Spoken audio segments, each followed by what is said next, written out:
আসসালামু আলাইকুম প্রিয় শিক্ষার্থী বন্ধুরা, আজকে আমরা অর্থনীতি প্রথম পত্রের তৃতীয় অধ্যায় থেকে একটি বোর্ড প্রশ্ন সমাধান করতে যাচ্ছি। আজকে যে প্রশ্নটি নিয়েছি এটা সিলেট শিক্ষা বোর্ডের 2023 সালের একটি প্রশ্ন। আমরা অর্থনীতি প্রথম পত্রের তৃতীয় অধ্যায়ের যে বিষয়গুলো আলোচনা হয়েছে সেটা হচ্ছে উৎপাদনের ব্যয় এবং আয়। এই অধ্যায় থেকে বিগত বোর্ড প্রশ্ন বিশ্লেষণ করলে দেখা যায় যে প্রায় 90% প্রশ্নই এসেছে গাণিতিক সমস্যা থেকে। সেই গাণিতিক সমস্যা ম্যাথমেটিক্যাল টার্ম অথবা গ্রাফিক্যাল টার্ম। আজকের এই প্রশ্ন সলভ করার পরে আশা করব তোমাদের total cost, total fixed cost, total variable cost, average cost, marginal cost নিয়ে কোনো সমস্যা থাকবে না। এবং এই এভারেজ কস্ট, মার্জিনাল কস্ট থেকে কিভাবে একটা চিত্র আঁকা যায় সেই বিষয়টি আমরা আজকে বিস্তারিত আলোচনা করব। তাহলে বন্ধুরা, আজকে আমরা চলে যাই আমাদের মূল আলোচনায়, মূল প্রশ্নে চলে যাচ্ছি। এই যে টেবিলটা ধরে দেওয়া হয়েছে সেটা হচ্ছে কি উদ্দীপক। এই কলামে উৎপাদনের পরিমাণ, এর এই কলামে total fixed cost, total variable cost. আমরা ধারাবাহিকভাবে প্রশ্নটি সমাধান করে যাই। প্রথমে হচ্ছে উৎপাদন কাকে বলে। সাধারণত আমরা জানি উৎপাদন মানে কোনো কিছু সৃষ্টি করা, কিন্তু মানুষ কোনো কিছু সৃষ্টি করতে পারে না। সবকিছু আল্লাহ প্রদত্ত বা প্রাকৃতিক যে বিষয়গুলো রয়েছে সেগুলা থেকে মানুষ কোনো কিছু সৃষ্টি করে। মানুষ কোনো কিছুর আকৃতি দিতে পারে, আকৃতি দিয়ে উপযোগ সৃষ্টি করতে পারে, ব্যবহারের উপযোগী করতে পারে, কিন্তু মানুষ কোনো কিছু সৃষ্টি করতে পারে না। সুতরাং আমাদের সাধারণ ধারণা যেটি রয়েছে উৎপাদন মানে সৃষ্টি, কোনো কিছু সৃষ্টি করা, কিন্তু অর্থনীতির ভাষায় উৎপাদন বলতে বোঝায় কোনো কিছুর উপযোগ সৃষ্টি করা। যেমন একটি গাছ রয়েছে, এই গাছ থেকে এই গাছটি আমরা ব্যবহার করতে পারি না, সরাসরি ব্যবহার করতে পারি না, কিন্তু মানুষ এটাকে যদি মেশিন দ্বারা, কোনো যন্ত্র দ্বারা টেবিল তৈরি করে, চেয়ার তৈরি করে, বেঞ্চ তৈরি করে, তখন মানুষ এটা বসতে পারে, ব্যবহার করতে পারে। সুতরাং প্রকৃতি প্রদত্ত বস্তু থেকে ব্যবহারের উপযোগী করার নাম হচ্ছে উৎপাদন। সংক্ষেপে যদি বলি, উৎপাদন মানে কোনো কিছুর উপযোগ সৃষ্টি করা। দ্বিতীয়ত হচ্ছে খ নম্বর প্রশ্ন হচ্ছে দীর্ঘকালে স্থির ব্যয় থাকে না কেন। দীর্ঘকালে স্থির ব্যয় থাকে না কেন? আমরা জানি অর্থনীতিতে দুইটি কাল রয়েছে, স্বল্পকাল এবং দীর্ঘকাল। স্বল্পকাল কাকে বলে? যে সময়ের মধ্যে উৎপাদনে কিছু উপকরণ পরিবর্তন করা যায়, কিছু উপকরণ পরিবর্তন করা যায় না, সেই সময়কালকে বলা হয় স্বল্পকাল। আর দীর্ঘকাল বলতে বোঝায় যে সময়ের মধ্যে উৎপাদনের সকল উপকরণ পরিবর্তনশীল, অর্থাৎ যে সময়ের মধ্যে উৎপাদনের সকল উপকরণ পরিবর্তন করা যায় তাকে বলা হয় দীর্ঘকাল। তাহলে আমাদের ক্ষয়ের প্রশ্ন হবে দীর্ঘকালে স্থির ব্যয় থাকে না কেন। এটা সহজ উত্তর হচ্ছে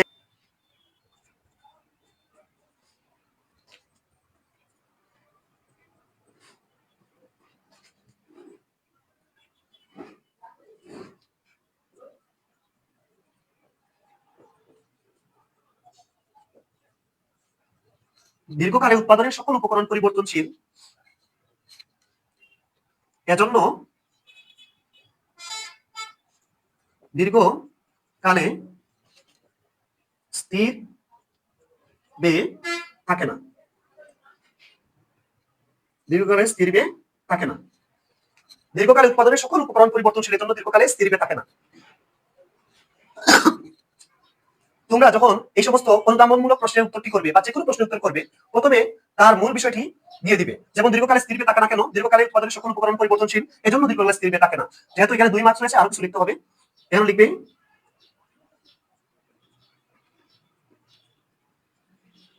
দীর্ঘকাল হচ্ছে এমন একটি সময় যখন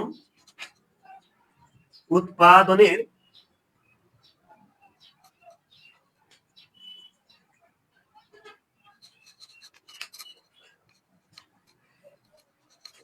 যখন উৎপাদনের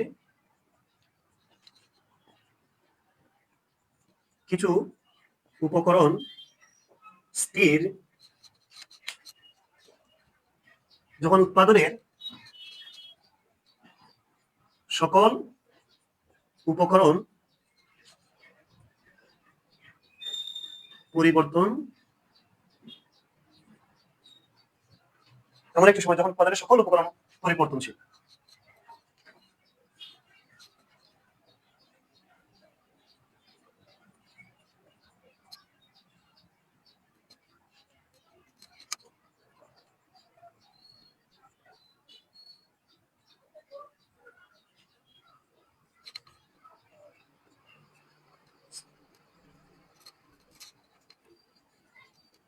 থাকে না।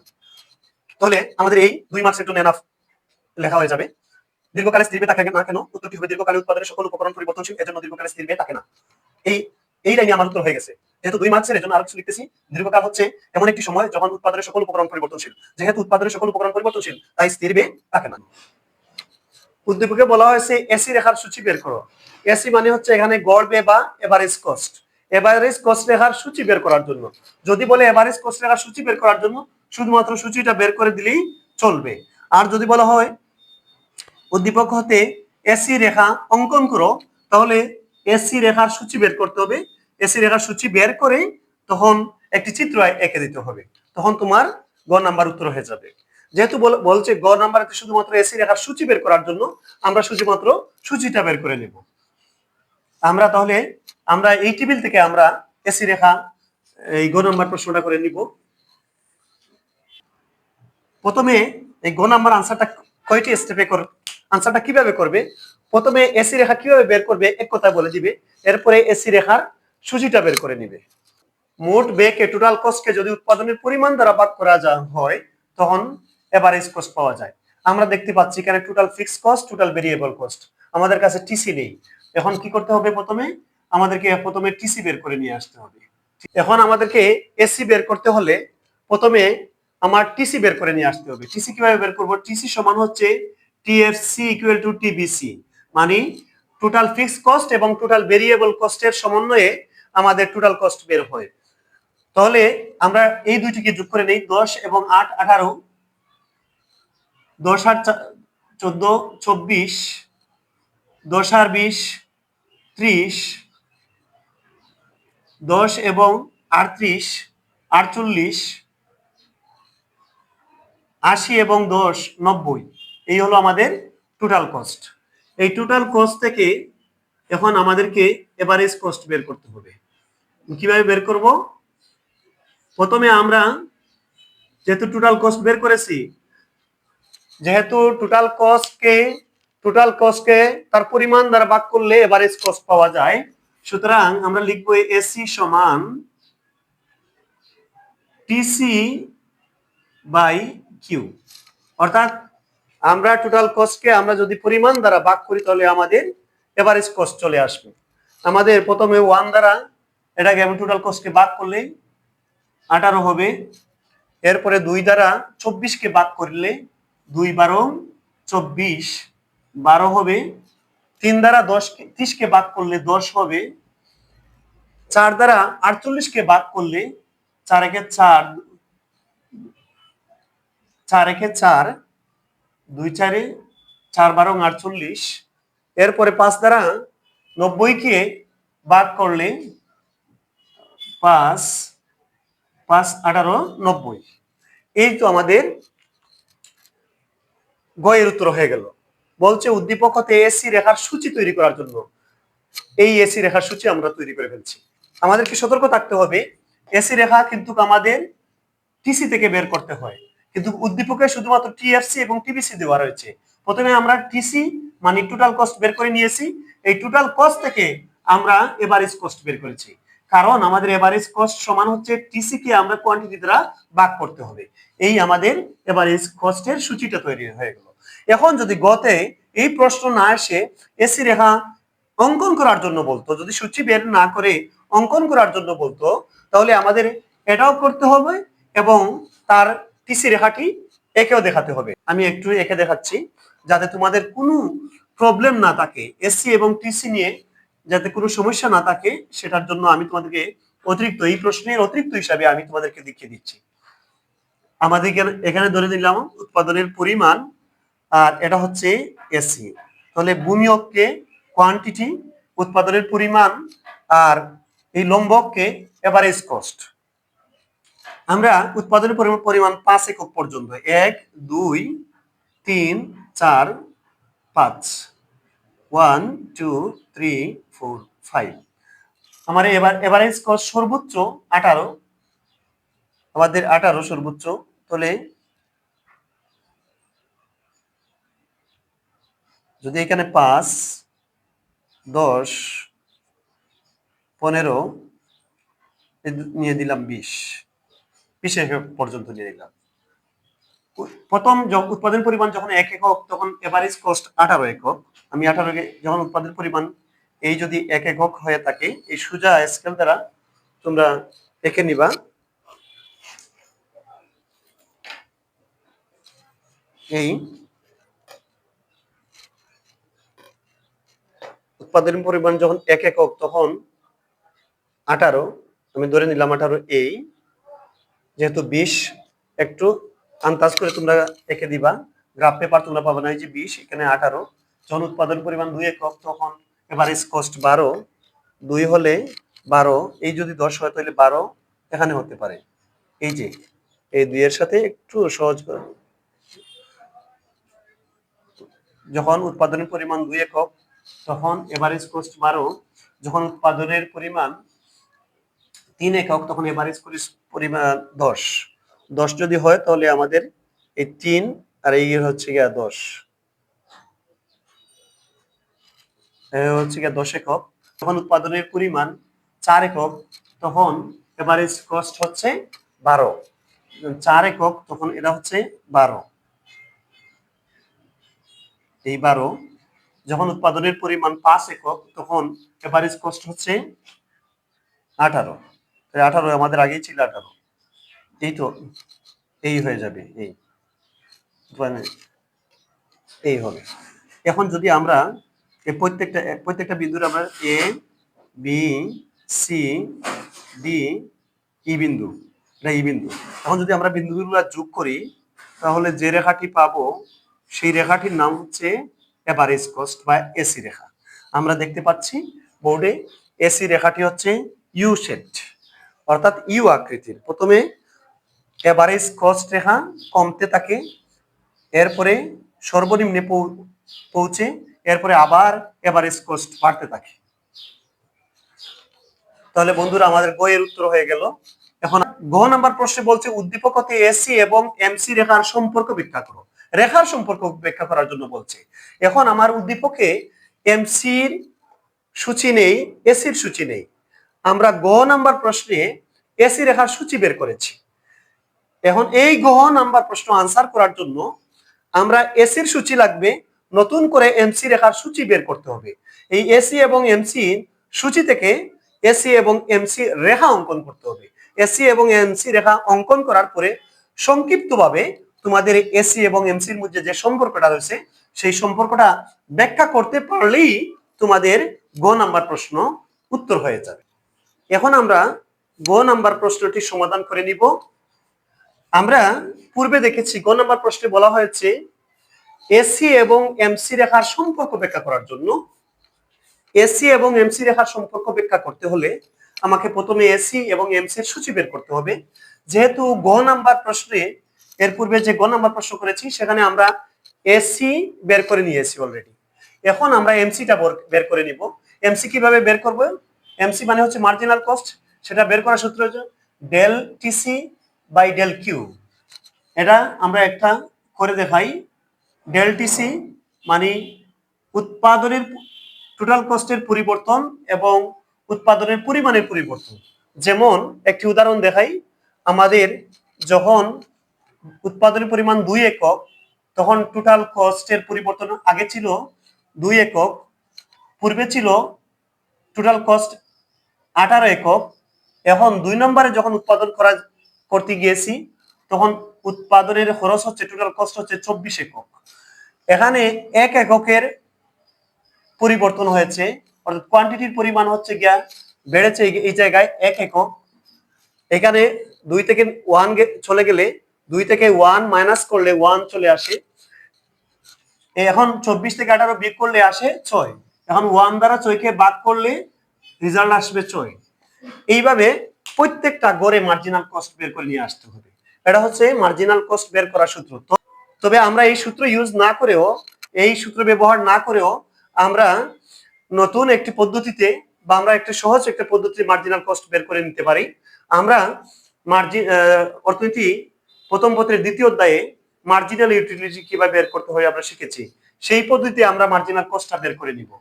আমরা যদি 24 থেকে 18 বিয়োগ, প্রথমে এই 18 বসিয়ে নিব, এরপরে 24 থেকে 18 বিয়োগ করলে 6, 30 থেকে 24 বিয়োগ করলে আসে 4, 48 থেকে 30 বিয়োগ করলে আসবে 18, 90 থেকে 48 বিয়োগ করলে আসবে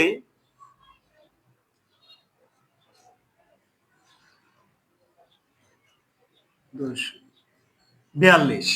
অর্থাৎ আমরা যদি একটা থেকে পরের টোটাল কস্টের পরেরটা থেকে আগেরটা বিয়োগ করি তাহলে মার্জিনাল কস্টটি পেয়ে যাব।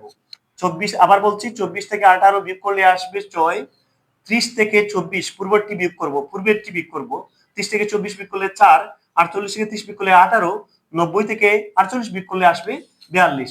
এই মার্জিনাল কস্টের সূচিটা পেয়ে গেলাম। এখন আমাদের প্রশ্নে বলছে মার্জিনাল কস্ট এবং এভারেজ কস্টের রেখার সম্পর্ক বিশ্লেষণ করার জন্য। তাহলে আমাদের সূচি বের করার পরে আমাদেরকে এখন এভারেজ কস্ট এবং মার্জিনাল কস্ট রেখা একসাথে আঁকতে হবে। যেহেতু পূর্বেই আমরা 9 নম্বর প্রশ্নে এভারেজ কস্টটা এঁকেছিলাম, এর জন্য আমি বোর্ডে রেখে দিছি। এখন আমরা মার্জিনাল কস্টটা আঁকবো। প্রথমে মার্জিনাল কস্টটা কত? 1 নম্বর যখন উৎপাদনের পরিমাণ তখন মার্জিনাল কস্ট 18 একক। আমাদের 18 ছিল এই, আগে ছিল এই। তো মার্জিনাল কস্ট রেখাটি আবার এখান দিয়ে শুরু হবে। প্রথম বিন্দুতে মার্জিনাল কস্ট 1, 2 নম্বর উৎপাদন পরিমাণ 2 একক হলে মার্জিনাল কস্ট 6। মার্জিনাল কস্ট 6 যদি আসে তাহলে এখানে 5, এখানে আসবে 6। 2 একক হলে এখানে আসবে 6, অনুমানিক ভাবে দিচ্ছি আমি, এটা 6। 3 একক যখন, তখন মার্জিনাল কস্ট 4। 3 একক যখন মার্জিনাল কস্ট হচ্ছে 4, এই 5 হয়ে যদি তাহলে এখানে 5 এর নিচে দিয়ে দিলাম 4। 4 একক হলে তখন মার্জিনাল কস্ট হচ্ছে 18। মার্জিনাল কস্ট হচ্ছে 18, 4 একক হলে 18। আবার এই জায়গায় 18, আমরা এই জায়গায় যাব 18, আর 5 একক হলে মার্জিনাল কস্ট হচ্ছে 42। 42 হলে আমাদেরকে এই চিত্রটা এদিকে আরো আঁকতে হবে, এদিকে আঁকতে হবে। যদি 20 হয়, এখানে ধরে দিলাম আমি 40, 42 একটু উপরে। তাহলে আমরা যদি এই 18 হয়, এই বিন্দুগুলো আমরা যোগ করি, তাহলে মার্জিনাল কস্টটা আমরা কিভাবে পাবো? এই যে 42, এখানে 40 আমি ধরে নিলাম, 42 এই 5 এককের সময়, এই যে 4 একক হয় যদি 5 একক অনুমানিক এই ধরে নিলাম এই 42। এখন যদি আমরা এই বিন্দুগুলো যোগ করি, তাহলে আমরা যেহেতু এই যে রেখাটি পেলাম সেটা হচ্ছে মার্জিনাল কস্ট রেখা।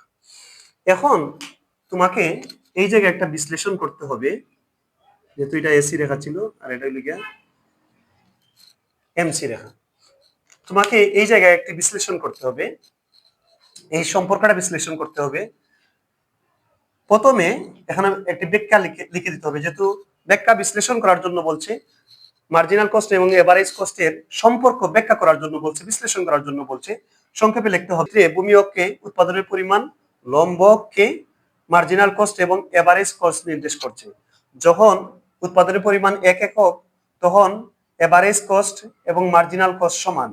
যখন উৎপাদনের পরিমাণ 2 একক তখন এভারেজ কস্ট মার্জিনাল কস্টের চেয়ে বেশি হারে কমতেছে। যখন প্রথম দিকে, এরপরে যখন উৎপাদন পরিমাণ 3 একক তখন মার্জিনাল কস্ট এভারেজ কস্ট সর্বনিম্ন পর্যায়ে।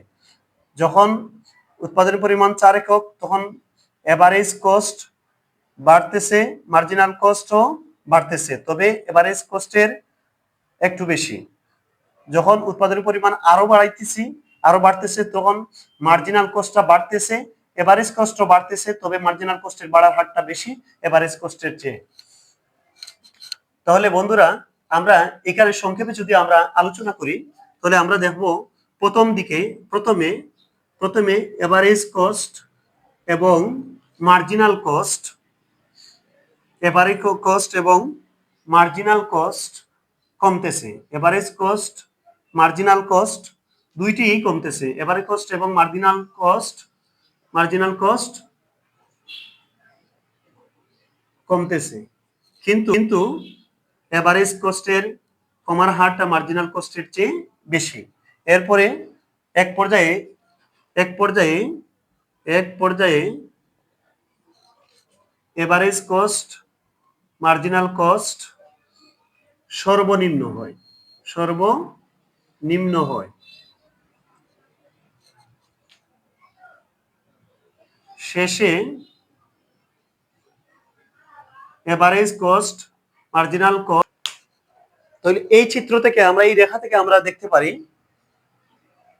এক পর্যায়ে এসিএমসি সর্বনিম্ন পর্যায়ে পৌঁছে, শেষে দ্যাট মিনস শেষ পর্যায়ে এসিএমসি উভয়ই বাড়ে, কিন্তু এমসি মার্জিনাল কস্টের বাড়ার হারটা এভারেজ কস্টের বাড়ার হারের চেয়ে বেশি।